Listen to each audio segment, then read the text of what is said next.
Iran आणि अमेरिकेमध्ये सध्या संघर्ष थांबलेला आहे, पण अंतर्गत संघर्ष सुरूच आहे. निगोसिएशन सुरू आहेत आणि त्यात डोनाल्ड ट्रम्प हे धमक्या सुद्धा देत आहेत. अनेक आंतरराष्ट्रीय संस्थांच्या मदतीनं इराणवरती दबाव टाकला जातोय. त्यातली एक संस्था आहे IAEA. इराणमध्ये जाऊन त्यांच्या न्यूक्लिअर प्रोग्रामचं इन्स्पेक्शन करणार आहे. पण इराण त्यांना आपल्या देशामध्ये येऊन पाहणी करू देईल का, हा सगळ्यात मोठा प्रश्न आहे. दुसरा प्रश्न, होर्मुझमधून टोल फ्री सुरक्षित वाहतूक सुरू होणार का, त्यावरही इराणनं आपली भूमिका स्पष्ट केलेली आहे. नेमकं काय म्हणणं आहे इराणचं ते मी तुम्हाला व्हिडिओमध्ये सविस्तर पुढे सांगतोच.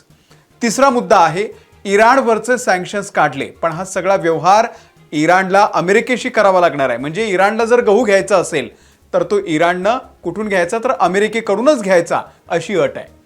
तुम्हाला काय घ्यायचंय ते आमच्याकडूनच घ्या, असं या ठिकाणी अमेरिकेचं म्हणणं आहे. आता इराण हे सगळं मान्य करेल का ते पाहावं लागेल. आणखी एक महत्त्वाची बातमी आहे की अमेरिकेच्या इतिहासामध्ये पहिल्यांदाच युद्ध अधिकार ठराव, वॉर पॉवर रेझोल्युशन, हा संमत करण्यात आला आहे. यामुळे अमेरिकेचा राष्ट्राध्यक्ष आता थेट युद्ध पुकारू शकणार नाही. मुळात तो अधिकार अमेरिकेच्या राष्ट्राध्यक्षांना कधी नव्हता, तरीही तिथल्या आजपर्यंतच्या अनेक राष्ट्राध्यक्षांनी या नियमाचं उल्लंघन केलेलं आहे. आता संसदेच्या दोन्ही सभागृहांमध्ये, हाऊस ऑफ रिप्रेझेंटेटिव्ह्ज आणि सिनेट या दोन्ही ठिकाणी हा मंजूर झालेला आहे. पण तरीही राष्ट्राध्यक्ष डोनाल्ड ट्रम्प याकडे दुर्लक्ष करण्याची शक्यता जास्तच आहे. डोनाल्ड ट्रम्प आहेत ते. तर या 4 मुद्द्यांवरती आपण सविस्तर या व्हिडिओमधून बोलणार आहोत. कारण युद्ध थांबलेलं आहे, पण प्रत्यक्षामध्ये आता बैठकांमधून बऱ्याच घडामोडी घडत आहेत. नमस्कार, मी अमोल किन्होळकर. आपण पाहतात महाराष्ट्र टाइम्स ऑनलाईन. सुरुवात करूयात शांतता करारापासून. स्वित्झर्लंडमध्ये जेव्हा शांतता करारासाठी अमेरिकेचं शिष्टमंडळ आणि इराणचं शिष्टमंडळ पोहोचलं, तब्बल 80 तास तिथे दोन्ही देशांमध्ये चर्चा झाली.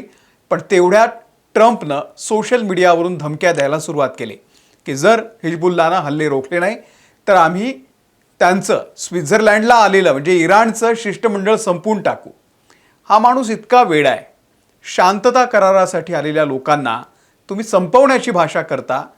मग तिथे इराणचे जे गालिबाफ होते आणि इतर जे नेते होते, जेव्हा त्यांना कळलं की ट्रम्प अशी भाषा वापरतायत, धमक्या देत आहेत, तर ते तिथून निघून गेले.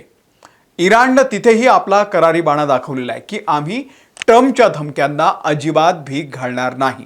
इराणच्या शिष्टमंडळानं तिथे आलेल्या अमेरिकन शिष्टमंडळासोबत ना हात मिळवला ना एखादा फोटो काढला. ती चर्चा फिसकटली. इराणचे संसदेचे अध्यक्ष मोहम्मद गालिबाफ आणि परराष्ट्र मंत्री अब्बास अराघची यांच्या ओमान दौऱ्यानंतर इराणनं होर्मुझच्या सामुद्रधुनीमध्ये आपला दावा करत अमेरिकेला चांगलं सुनावलेलं आहे की इराणनं हे स्पष्ट केलं की आम्ही होर्मुझमधून जाणाऱ्या जहाजांकडून फीस वसूल करणार आहोत. इराणचं म्हणणं आहे की होर्मुझची सामुद्रधुनी ही पूर्णपणे इराण आणि ओमानच्या सागरी क्षेत्रामध्ये येते. त्यामुळे या मार्गावरून जाणाऱ्या जहाजांवरती किती टोल लावायचा, किती फी घ्यायची आणि या मार्गाचं व्यवस्थापन, मॅनेजमेंट कसा करायचा, हा इराण आणि ओमानचा अंतर्गत विषय आहे.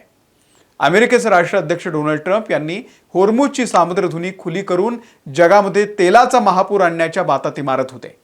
आणि त्याला प्रत्युत्तर म्हणून इराणनं ठणकावून सांगितलेलं आहे की आम्ही आणि ओमान काय करायचं ते एकत्र बघून घेऊ.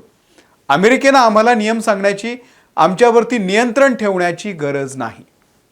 दुसरीकडे IAEA म्हणजेच इंटरनॅशनल ऑटोमिक एनर्जी एजन्सी इराणमध्ये जाणार आहे.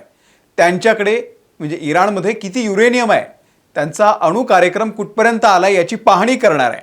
अर्थात या सगळ्या संस्था अमेरिकेच्या इशाऱ्यावरती काम करत असतात. इराणनं सांगितलंय की आम्ही या IAEAला त्यांच्या कोणत्याही सदस्याला आमच्या देशामध्ये फिरकू देणार नाही. अमेरिका आणि इस्रायलच्या हवाई हल्ल्यांमध्ये ज्या अणु प्रकल्पाचं नुकसान झालंय तिथे संयुक्त राष्ट्रांच्या म्हणजे UN किंवा IAEAच्या कोणत्याही निरीक्षकाला पाय सुद्धा ठेवू दिला जाणार नाही. इराणचे प्रवक्ते बकाऊ यांनी सांगितलं की बॉम्बफेक झालेल्या किंवा नुकसान झालेल्या अणुक्षेत्रांच्या तपासणी संदर्भामध्ये कोणताही आंतरराष्ट्रीय नियम किंवा प्रोटोकॉल अस्तित्वात नाही आहे. त्यामुळे नियमित कराराच्या अंतर्गत येणाऱ्या सुरक्षित प्रकल्पांचीच म्हणजेच बुशेअरचा जो प्लांट आहे वगैरे, तर त्याची तपासणी सुरू राहणार आहे. पण जे काही वादग्रस्त प्रकल्प आहेत त्यांचे दरवाजे या सगळ्यांसाठी बंद आहेत. दुसरीकडे अमेरिकेनं इराणचे गोठवलेले अब्जावधी डॉलर्सचे फंड, फ्रोझन ॲसेट्स मोकळे करण्याची तयारी दर्शवली. मात्र ही रक्कम इराणला थेट मिळणार नाही, तर त्या बदल्यामध्ये इराणला अमेरिकेकडून सोयाबीन, मका, गहू हे खरेदी करावं लागणार आहे आणि कतार देश या संपूर्ण व्यवहारावरती देखरेख ठेवणार आहे। डोनाल्ड ट्रम्प यांचे जावई जॅरेड कुशनर यांनी ही सगळी योजना आखलेली आहे। ही सगळी लोक व्यापारी आहेत, यांना काही देणं घेणं नाही आहे, यांना फक्त बिझनेस करायचा आहे।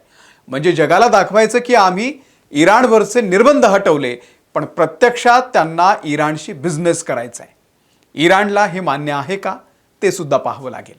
आणि आता सगळ्यात महत्त्वाची बातमी, जी ट्रम्पची मनमानी सुरू आहे आणि त्यामुळे जग तर परेशान आहेच, पण अमेरिका सुद्धा चिंतित आहे। त्यामुळे तिथल्या संसदेनं एक अत्यंत महत्त्वाचा निर्णय घेतलाय। अमेरिकेच्या इतिहासामध्ये पहिल्यांदाच युद्ध अधिकार ठराव, वॉर पॉवर रेझोल्युशन, संसदेच्या म्हणजे अमेरिकन संसदेच्या दोन्ही सभागृहांमध्ये हाऊस ऑफ रिप्रेझेंटेटिव्ह्ज आणि सिनेट यामध्ये मंजूर झालेला आहे। अमेरिकेच्या संविधानानुसार युद्ध पुकारण्याचा अधिकार फक्त संसदेला म्हणजे काँग्रेसला आहे, राष्ट्राध्यक्षांना नाही। मात्र गेल्या 75 वर्षांमध्ये राष्ट्राध्यक्षांनी या अधिकाराचं सातत्यानं उल्लंघन केलेलं आहे।